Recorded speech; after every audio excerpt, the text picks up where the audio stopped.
سلام به دوستداران زنبوردار.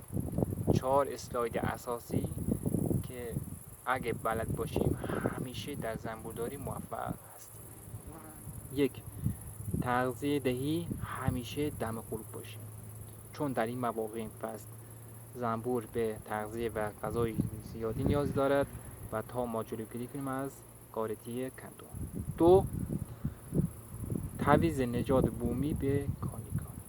بهتر است که ما از یک کندوی قوی یک قاب فول جمعیت که به یک کندوی جدید قرار میدیم و بهش ملکه کانیکا معرفی میدیم. بعد از اینکه جفت رفت و برگشت و تخم‌ریز شد، البته ما اون کندوی بومی حتما 2 روز قبلش ما ملکه‌ش رو حذف میکنیم تا اینکه ملکه کانیکا جفت و تخم‌ریز که بهش معرفی میکنیم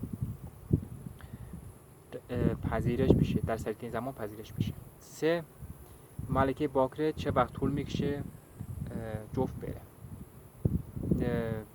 در شرایط خوب و ایدال بین 5 تا 7 روز هستش. اگه بیشتر از این شد ما میایم تو اون کندو ملکه باکره که هستش میان جلوی کندو میتکنیم قابو و ملکه مجبور بشه پرواز کنه و جفت بره برگرده. این هم سریعترین زمان هستش.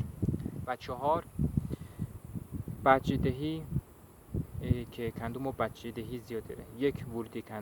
ورودی گرده ها رو کنترل میکنیم، بعد بازدید مرتب بین 7 تا 8 روز باشه و نهایتا ازش یک بچه مصنوعی میگیریم. حتما موفق باشید.